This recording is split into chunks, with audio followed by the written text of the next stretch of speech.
Hello. But before we begin, I just want to let you guys know that earlier this week I released an EDH deck tech on Crewfix, the God of Horizons. It's not really janky, but it is budget for a really fun commander. So after we're done with this deck tech, you should hop on over to that video and check it out. Link is in the description below. So I wasn't really planning on making a modern deck tech this week, but this deck performed way better than expectation in playtesting, so I decided to bring it to the masses. So hold on to your butts, because this is Demonic Dinner. So this deck is really cheap. The sideboard and the main board cost about the same, and it's all around $70. It's pretty heavy with cards that are in standard or were in standard within the past couple years, but don't let that discourage you. When we pull off what this deck is supposed to do, it is the most powerful form of jank the world has ever seen. Here are some comments from opponents to attest to that. And it all begins with our demon friend from Fate Reforged, Soulflayer. Now Soulflayer is a 4/4 demon for 2 black and 4. Doesn't seem that great. We can delve when we cast it though, meaning that when we cast it we can exile cards from our graveyard that can help pay for its mana cost. So we can potentially get it out for 2 black. But what's great about this card is the next part. If we exile a creature card with flying when we delve with this card, Soulflayer has flying. And the same is true for all of these. But even then, I'm sure you're asking, how much value can we gain from this? Well, to answer that, we have to look towards a new card. A white dinosaur from Rivals of Ixalan, Zetalpa Primal Dawn. 4/8, flying, double strike, vigilance, trample, indestructible, also more formally called Flappy, double slappy. But Zetalpa isn't the only creature that we're going to feed to our demons. We also have Vampire Nighthawk, very classic, flying death touch lifelink, 2/3 vampire for 3, and striped Riverwinder. For 7, you get a hexproof 5/5. Not that great, but you can cycle it for a single blue, meaning it's super easy to get into the graveyard. We pop that in the graveyard for 1 blue, we draw a card. Great for this deck. But besides the Riverwinder, how are we going to get Zetalpa and the Nighthawk into our graveyard?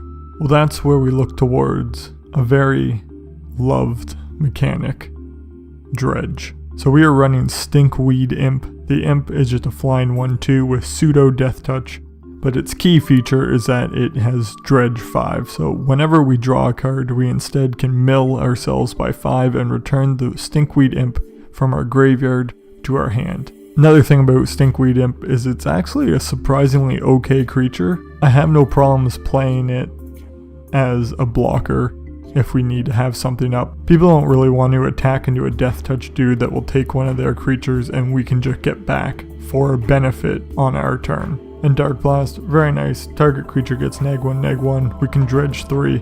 It's really good at getting rid of Noble Hierarchs, Birds of Paradise, Snapcaster, just little dudes, and we can keep bringing it back to our hand. But along with dredge, we are running 3 Rotting Rats. Just simply 1/1 for 2. When we play it, each player discards a card. It's good because it hits our opponent's hand. It also hits us. We can chuck something into the graveyard. We can also chump block with it, and then unearth on our next turn if we want to chuck something else into our graveyard. But along with these, we also have Thought Scour, 1 blue, we mill ourselves for 2, draw a card. Charter Course, card from Ixalan, we draw 2 cards, and then if we didn't attack this turn, we discard a card.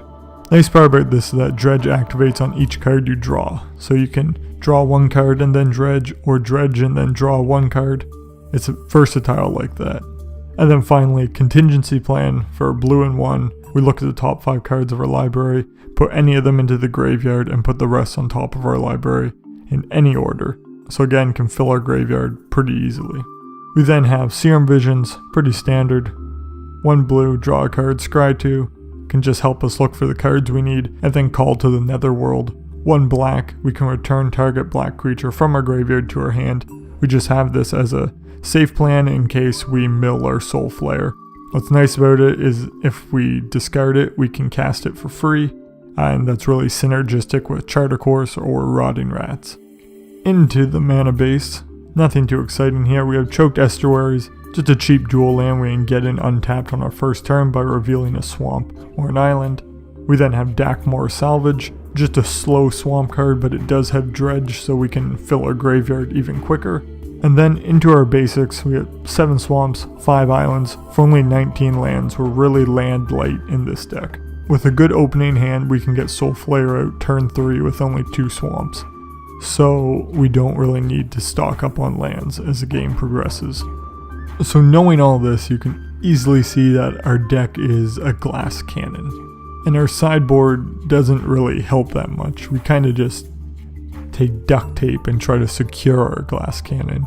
But before we get into the sideboard, I'm going to introduce you to the fuck up list. A list of cards that fuck up our deck. And it includes Leyline of the Void, Rest in Peace, Tormod's Crypt, Scavenging Ooze, Meddling Mage, Nil Spellbomb, Relic of Progenitus, and many more, I'm sure. These are just ones that came to me off the top of my head.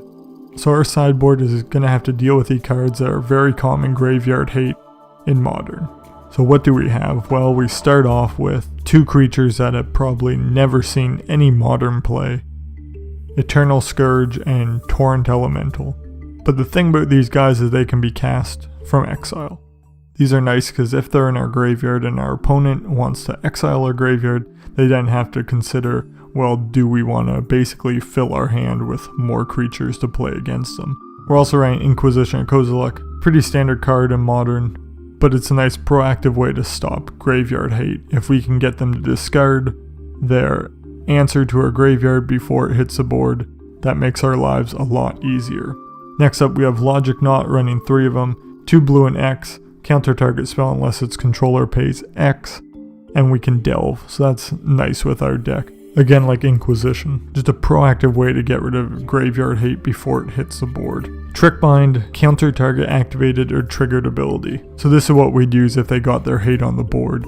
The Crypt, the Relic of Progenitus, Scavenging Ooze. If we're in a bind, we can counter that activated ability, which could potentially allow us to play our Soulflayer. And finally, Pithing Needle, if we know what graveyard hate they're using, and it's an activated ability, we can play Pithing Needle, naming that card, and save our graveyard. So the sideboard isn't that useful unless you know what graveyard hate your opponent is playing. And that's the deck. I know what you're thinking. You're probably thinking, but there was one nice keyword missing from our creatures, and that is haste. I did try to fit it in with cards like Spark Trooper, Rakdos Ragemutt, Gurmag Swiftwing, but the truth is having Zetalpa as a 4 in the deck means we have 4 dead cards, and haste wasn't really worth taking out cards that can actually be played in the deck for more dead cards. So if you like this video, like, subscribe, comment down below, share with all your friends. That's all for today, so keep playing your jank and having fun. See you next time, guys.